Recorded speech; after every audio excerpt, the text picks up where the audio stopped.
أعوذ بالله من الشيطان الرجيم بسم الله الرحمن الرحيم সূরা সাহা সূরা নং 20 মাক্কি যুগের মাঝামাঝিতে নাজিল আয়াত 135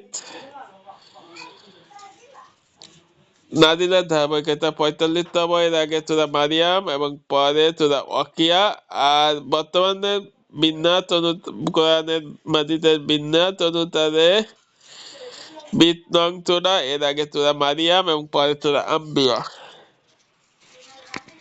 মাক্কি যুগের মাঝামাঝিতে নাজিল আয়াত 135 সূরা তাকবীর মাক্কি সূরা তাহা সূরা মুসা ও সিরাতুল কালিম নামের অর্থ এই সূরা তিনটি নাম পাওয়া যায় সূরা তাহা সূরাটি শুরু হয়েছে তহা শব্দ থেকে আর সূরা মুসা এতে মুসা আলাইহিস সালামের ঘটনা জায়গা পেয়েছে। সিরাতুল কালিম মুসা আলাইহিস সালামকে কালিম বলা হয়েছে কেননা তিনি আল্লাহর সঙ্গে কথা বলেছেন বেদাত্তিব আল্লাহ পরিচয় গুণা বলে মুসা আলাইহিস সালামের ঘটনা নবীদের প্রতি উপদেশ। সূরাটি একদম শুরুতেই আল্লাহ স্মরণ করিয়ে দিয়েছেন কোরআন কোন বোঝা নয় উপহার তোমাকে দুরবস্থায় ফেলার জন্য তোমার কাছে কোরআন নাযিল করিনি, তবে দুরবস্থা আসলে কাজের জন্য অপেক্ষা করতে তা জানিয়েছেন সূরার শেষের দিকে। আর আল্লাহ চরণ থেকে মুখ ফিরিয়ে দেয় তার জীবন হবে সংকীর্ণ আর কিয়ামতের দিন তাকে ওঠাবে অন্ধ করে। অন্য সূরার সঙ্গে মিলে সূরার আগে সূরা হলো সূরা মারিয়াম আয়াত আল্লাহ তাআলা নবীদের জন্য কোরআন প্রচারের কাজটি সহজ করে দেওয়ার কথা বলেছেন। এই সহজীকরণের ধারাবাহিকতার এই সূরায় প্রথম আয়াতে আল্লাহ আবারও স্মরণ করিয়ে দিলেন তোমরা দুরবস্থায় ফেলার জন্য তোমার কাছে কোরআন নাযিল করিনি। তাদের নজুল সূরাটির শুরুতে আল্লাহ তার রাসূল সাল্লাল্লাহু আলাইহি ওয়াসাল্লামকে সম্বোধন করে বলতে লাগলেন তোমাকে দুরবস্থায় ফেলার জন্য তোমার কাছে এই কোরআন নাযিল করিনি। ওদেরকে দেখো না বললে ঈমান আনার প্রয়োজন নেই, তুমি শুধু কোরআনের মাধ্যমে ওদেরকে সতর্ক করে দাও মানা তাদের ব্যাপার। এরপরেই আল্লাহ প্রসঙ্গ পাল্টে মুসা আলাইহিস সালামের কাহিনী বর্ণনা করতে শুরু করেন। এটি গতানুগতিক কাহিনী বর্ণনা নয়, বরং এই কাহিনীর মধ্য দিয়ে মুসা আলাইহিস সালামের সময়কার কিছু বিষয়ের সাথে মক্কা মানুষদের সাল চরিত্র মিলিয়ে দেখা যায়। তিনি এর একটা কারণ আছে, আরবে মুশরিকদের পাশাপাশি অনেক ইহুদি থাকতো। তাছাড়া আরবের সাথে রোমানীয় হাবশীদের সম্বন্ধ, এরা ছিল খ্রিস্টান। এই তিন পক্ষ মুসা আলাইহিস সালামকে আল্লাহর নবী হিসেবে স্বীকার করত, আর মুশরিকেরা ছিল মূর্তি পূজারী। তবুও বাকি সবার প্রভাবে তাদের অবচেতন মন মুসা আলাইহিস সালামকে আল্লাহর নবী বলে মেনে নিয়েছিল।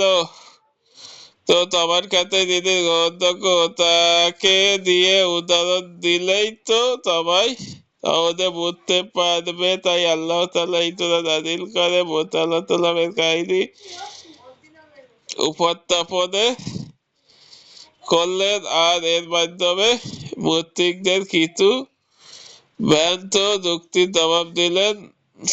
দেখুন কুতুবুল তাফসীর। কুরআন ও আল্লাহর ইবাদত আত্মসমর্পণ প্রত্যেক কুরআন নাযিলের মাহাত্ম্য বর্ণনা করা হয়েছে। কুরআন যিনি নাযিল করেছেন তার পরিচয় দেওয়া হয়েছে। কুরআনের মতোই পথ নির্দেশক দিয়ে এসেছিল। নবী মুসা তখন ফিরআউন প্রত্যাখ্যান করেছিল, বনী ইসরাঈল অবাধ্যতা হয়েছিল। ও মস্তিষ্কের ব্যঞ্চিত কঙ্কন করে একমাত্র আল্লাহ ইবাদত ও তার তাম্মাদে আত্মসমর্পণে আহ্বান দাঁড়ানো হয়েছে ফজিলত। এছাড়া আল্লাহ প্রথমবারের মতো নিজের পরিচয় নিজেই জবাব দিতে দিয়েছিল। উমর ইবনে খাত্তাব রাদিয়াল্লাহু তাআলা তার বোন ফাতিমা ও ভগ্নিপতি সাঈদ ইবনে যায়েদ আলাইহিস সালাম এদের নিকট তাহাতুর অংশ শুনে ইসলাম গ্রহণ করতে আগ্রহী হয়েছিলেন। কজ অফ ইফেক্ট মনের বাদে সবসময় তথ্যকে ধারণ করলে খারাপ বিষয়টি দূরে রেখে ভালো বিধানগুলো অর্জন করা সম্ভব হবে। সেন্ট্রাল থিম আল্লাহর পথে অবিচল ও তার অর্ডার উপর পূর্ণ হত্যা গতিবাদ কোরআন ও আল্লাহ।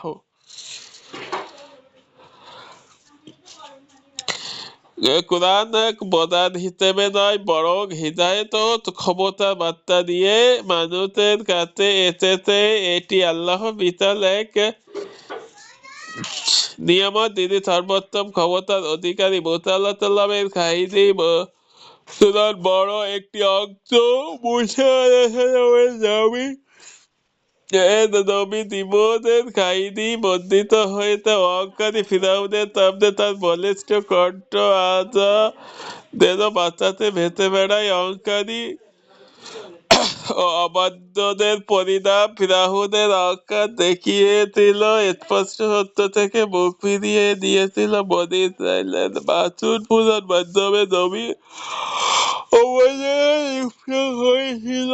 এদের সবার জন্যই ছিল কঠিন শাস্তি। থাকতে হবে অবিচল দিনের পথে, অটল অবিচল থাকতে হবে, তাহলে মিলবে অফুরন্ত পুরস্কার। 1-8 কোরআনে একটি মৃত দাঁড়িয়ে এ ধারায় বুকে এসেছে। আজ দিদি একে নাজিল করেছে তখন প্রত্যক্ষ সারাদিন 9-44 তৈতবের জবানে দাদা ঘাত ও প্রতিঘাত পেরিয়ে নবী হতে হলেন। মুসা আলাইহিস সালামের নবুয়ত পেয়ে আল্লাহ কাছে তার বিশেষ দোয়া 45-48 আল্লাহ তাআলা তাকে কঠিন দায়িত্ব দিয়েছেন। সেই অভয় দিয়ে নিশ্চিত করেছেন। 49-73 মুসা আলাইহিস সালাম গেলেন ফিরআউনকে দাওয়াত দিতে। ফিরআউন চ্যালেঞ্জ ও সেই চ্যালেঞ্জে মুসা আলাইহিস সালামের বিজয়। 72-73 বিরাশি বনী ইসরাইলের দিয়ে মুসা আলাইহিস সালামের মিশন ত্যাগ। ওদিকে ফিরআউন ও তার দলবল ভয়াবহ পরিণতির দিকে পা বাড়ালো। 83-98 তাওরাত টানতে তুর পাহাড়ে গেলেন মুসা আলাইহিস সালাম। তিনি উপস্থিত না থাকা তার জাতির লোকেরা পথভ্রষ্টতার দিকে পা বাড়ালো। 99-104 যারা কুরআন থেকে মুখ ফিরিয়ে দেয় এবং তাদের জাতির কথা বলা হয়েছে। 105-112 বেতার দিবসে একটি সিন দেখানো হয়েছে। 113-127 আদম আলাইহিস সালাম ও তার বংশধরদের সাথে ইবলীসের চিরশত্রুতার ইতিহাস বর্ণিত হয়েছে। 128-135 আল্লাহ তাআলা মুশরিকদের আপাতত ছাড় দেওয়ার কারণ পরিষ্কার করলেন। পাশাপাশি নবী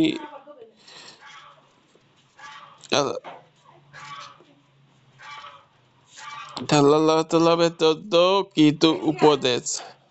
কেইটব স্টাডি মুসা ও হারুন আলাইহিস সালাম ফিরআউনকে গিয়ে বললেন, আমরা তোমার কাছে তোমার রবের পয়গম্বর নিয়ে এসেছি। তার উপর বর্তিত সঠিক পথ নির্দেশন অনুসরণ করবে। কিন্তু ফিরআউন সঠিক পথের অনুসারী করতে অস্বীকৃতি জানালো। তখন মুসা আলাইহিস সালাম ফিরআউনকে মজিলা দেখালেন। এক এক করে তেতাব দেখে ফিরআউন মুখ বাঁকিয়ে বলল, এগুলো সব জাদু। মুসা, তুমি দিন তারিখ ঠিক করো, সেদিন আমার জাদুকরেরা তোমার জাদু মোকাবেলা করবে। ফিরআউনের প্রত্যাশা প্রকাশ্যে মুসা আলাইহিস সালাম বছরে একটি উৎসবের দিন বেছে নিলেন। ওই উৎসবকে ঘিরে প্রতি বছর প্রচুর লোকজন জড়ো হয়, এটাই বড় সুযোগ। বহু মানুষের সামনে আল্লাহর দ্বীনের তত্ত্বটা প্রমাণ হবে, আর মিথ্যার অনুসারীদের সমাধি ফাঁস হবে, অগণিত মানুষের কাছে পৌঁছাবে। তবে তাওহীদের দাওয়াত মুতালাতালাম ঠিক এই সুযোগটি কাজে লাগাল। ধরা যাক কোনো পাবলিক ইভেন্টে আপনি কথা বলার সুযোগ পেলেন, আপনিও কিন্তু চাইবেন কথার ফাঁকে উদাহরণ হিসেবে মানুষকে ভালো কাজে নসিহত করতে পারেন, আল্লাহর পথে আহ্বান করতে পারেন। সহিহ মুসলিম 2664। রিফ্লেকশন। আল্লাহ ছাড়া রিফ্লেকশন। আল্লাহ তাআলা সিনাই পাহাড়কে মুসা আলাইহিসসালামের সাথে কথা বললেন, তাকে নবুওয়াতের দায়িত্ব বুঝিয়ে দিয়ে আদেশ দিলেন, মুসা ফিরআউনের কাছে যাও, তাকে বলো আল্লাহর উপর ঈমান আনতে। একটু চিন্তা করুন, ফিরআউন যেখানে মুসা আলাইহিসসালামকে হত্যা হয়ে করছে,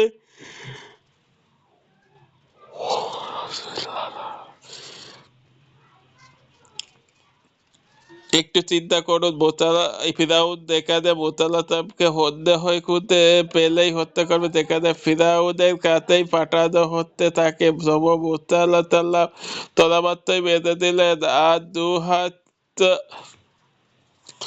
করলেন।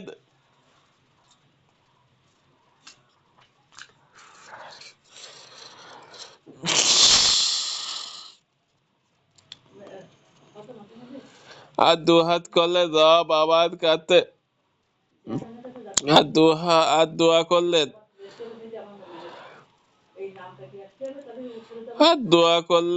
রব আমার মুখটা প্রশস্ত করে দাও, আমার কাজ আমার জন্য সহল করে দাও, আর আমার জীবের জড়তা দূর করে দাও,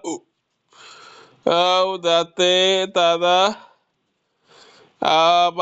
আমার কথায় মর্ম বুঝতে পারে। শুরুতেই আমার কাজ সহজ করে দাও, আমার জীবের জড়তা দূর করে দাও, আমার বুককে যাতে তারা আমার কথা মর্ম বুঝতে পারে। শুরুতেই তিনি বুক প্রসারিত করে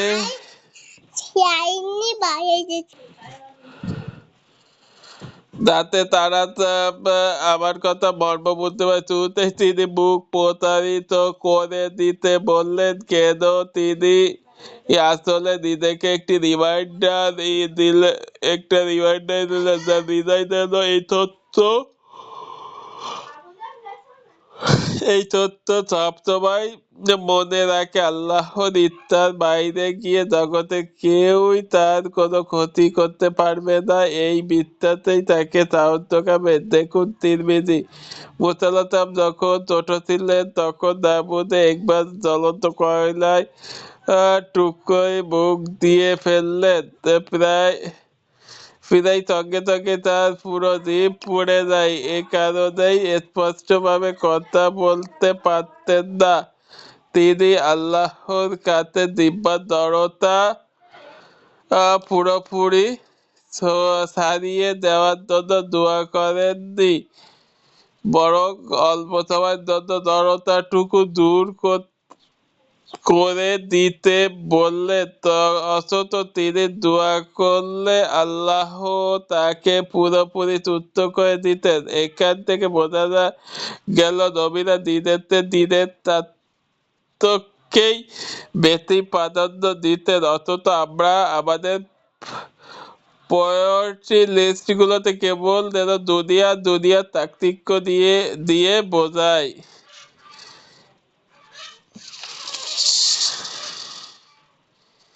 এই পর্যন্ত, সবাইকে ধন্যবাদ।